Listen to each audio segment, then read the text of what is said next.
On Friday, February 13th of 2026, Saturn is going to re-enter Aries for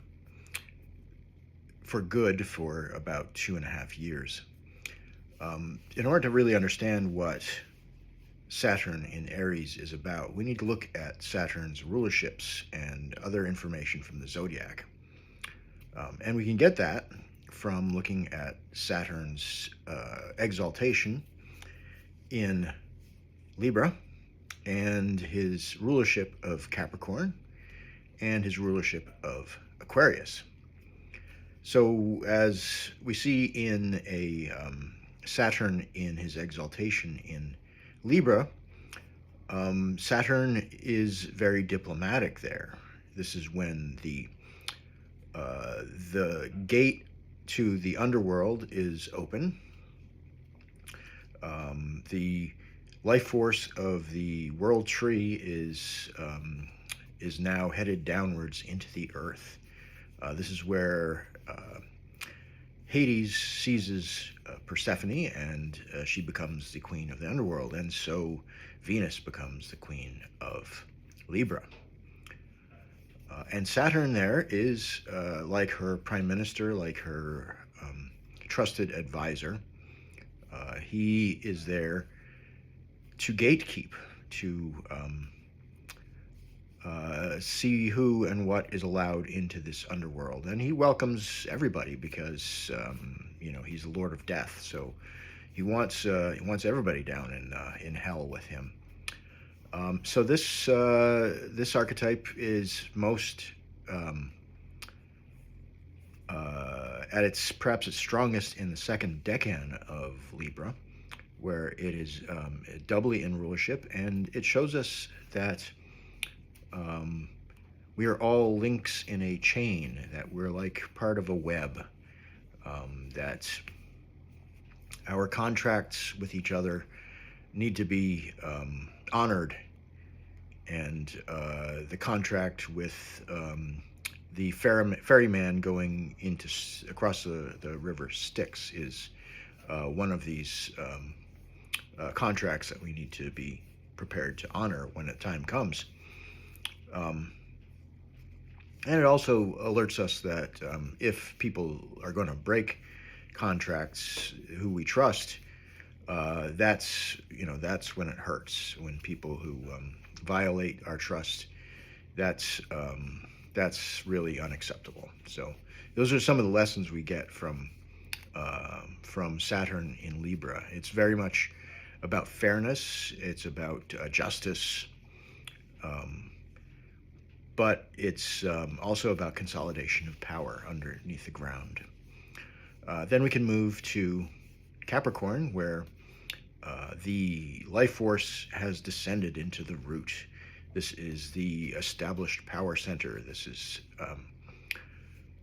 a place of quietude and rest, but it's also a great cathedral. It's a place of great power where the throne is, and where we can make plans to build amazing things in the honor of our great established power. And then we move into Aquarius, and we find that Saturn is no longer happy with this established power. This is one of the reasons that people wanted to pull this sign away from Saturn, because they didn't realize that Saturn has different ways of expressing power.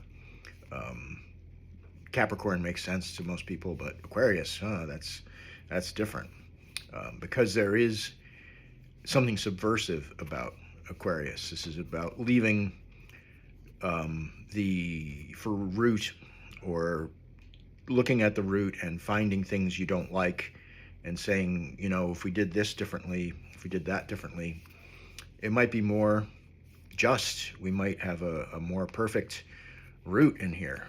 This is it's not quite rebellious, and a sort of borderline rebellious. It's definitely revision.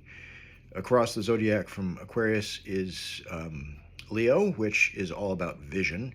about seeing things truly and um, being one's authentic self. Now, here in Aquarius, we are revising things. We're looking at what we saw and deciding if we could do it better. So this is it can be revolutionary in thought. It's often very looks at systems. It looks at um, how we do things, and it's got some potential for artistic things because it's got a strong Venus decan. But this is really, it's a difficult, Aquarius is in a lot of ways difficult place because there is a recognition that power often leaves some people wanting. You know, if you have a system, it's not going to serve everybody equally as much as people would like it to. And in Aquarius, we find some of this this desire for a utopian place where we could all be equal. Now, if we fast forward to Aries, this is where Saturn is in its fall. Saturn, while he was a gatekeeper at Libra, the gates have blown open. This is Aries season, and this is when life is starting to emerge, and Saturn loves the time of year when everything is quiet, everything is underground, nothing really much happens except for snowstorms and ice, and a lot of the animals are hibernating, and as I said, the life force is in the roots. Persephone's underground. This is now in Aries. Persephone has moved up to see her mother. Saturn is losing his queen, and Saturn and Hades. I've long said that Saturn is part of the Hades archetypes. So Hades is actually I consider it a compound archetype of Saturn and Mars. And we find that Mars is exalted in Capricorn. So, and of course, Mars rules Scorpio traditionally. So this is, there's a lot of information here that would tend to put us onto this track. But when Saturn gets into Aries, as I said, the doors are blown off. There's activity, and all of a sudden Saturn is kind of, shall we say, irrelevant.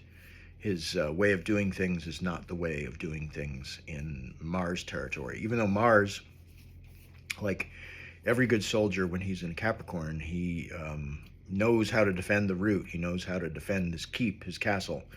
And he's most dangerous there when in his exaltation, he knows the territory and he can defend it. Whereas Saturn in Aries, things are young, things are new, and as we know, Saturn eats his children. So we've got a lot of information, saying that Saturn is not going to be happy here. Now, how does this manifest? This manifests in passive aggressiveness, in an intolerance for violence or anything in which anybody gets hurt. Saturn doesn't want anybody to get hurt, even though his power structures cause all sorts of problems. Any power structure, if it's not based on natural law, and ideally Saturn would be, but in this realm, that's hard to find. Saturn wants, he doesn't want violence. He doesn't want things to change, so he's like really intent on stopping things. So we get protests against violence. We get protests against power. Saturn is all about power, and one thing that people forget is just as Aquarius has this revisionary kind of energy where you can see that the structures will get revised. There are people who want to see this working out better for them. People who may, for whatever reason, maybe they're not as visionary as the people who, brought us a Capricorn. These people, they actually want the throne themselves.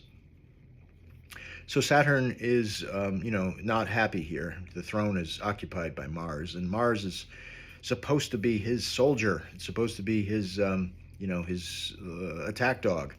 And Mars is now uh, set up with the Sun as his exaltation partner. So we have the Sun King, and this is just no good for Saturn. Um, so we get protest movements. We get people attacking power, whether the power is justified or not. We get historically we got the Vietnam War protests in 1968 when Saturn was in Aries. We had a few other things that happened the last time. I think it was 96. There were some protest movements as well, and some movements against established power. So Saturn really doesn't want to let go of power. As I said, he eats his children, and in Aries, this is a problem. This is not what he wants. Um, it's something we need to understand. It's so typical for us to hear about, the government abusing its power, the water cannons and truncheons and mace or powder, excuse me, um, pepper spray, all of these methods that they have of controlling crowds, and we're so used to the idea that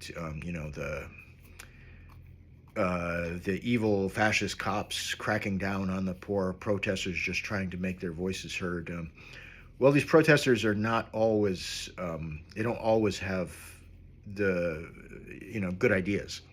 Often they're put up to this, and often they've had their minds infected with really stupid ideas, and often they profoundly inconvenience normal people attempting to live their lives. Not that people shouldn't be able to protest, but there does tend to be a tendency of this. And the other thing we need to remember as Saturn is entering Aries, he's closely accompanying the god of the depths, Neptune. And Neptune brings delusion and corrosion and very semiotic, deeply seated trauma. Trauma from disaster, trauma from flood, trauma from birth. And this is when we're in Aries, we're talking about birth. We're not talking about the mother, we're talking about the birth event. These are two different things. So we're going to have deluded protesters. We're going to have also deluded people in power overreacting to protesters. We've got protesters on all sides of things, protesters against ICE, protesters for the deportation of people in Europe. We have all sides of things going on at once in different places. So this is all of it makes sense with a Saturn Aries accompanying Neptune. It's very subversive. It's very corrosive to power, and it would like to launch a new power center, but this is not likely. What we're going to see is a lot of people abusing power, a lot of heads cracked, most likely, and a lot of stupid people asking for things that they don't deserve, and other people asking for things that they, simple enforcement of laws, which have been neglected for years. This is again, passive aggressive is the watchword here, and what we're going to see is the exposure of neglect of enforcement of laws. We're going to see the exposure of things that were intended to destabilize those are going to become apparent. And destabilization is often a a passive aggressive thing. It's often not a something that's even uh, done through action as much as inaction and permission. So these are some things we need to look out for in the upcoming little over 2 year period. We had a little bit of Saturn and Aries previously, and this is going to complete this. The first decan of Aries is all about the axe. It's about the civilizing tool that can also be used to cut your opponents down at their knees. And right now we have the remaining days of Saturn in Pisces, which is also pretty corrosive and not a great Saturn. It's a pretty diluted. Again, this is, while you have two malefics, you know, you have a malefic Saturn in Aries. This is a kind of a double, again, a double malefic situation. But malefic doesn't mean what people think it means, and I'll talk about that in other videos. But it does mean not good. It does mean that it's generally difficult, and especially because, as I said, the roles that Saturn is in, used to being and wants to be in power, and here he's not. So he's great when he's got Mars at his side in Capricorn, you know, prepared to defend the keep. Here, this is Mars's house, and Saturn is, you know, just not okay with these roles.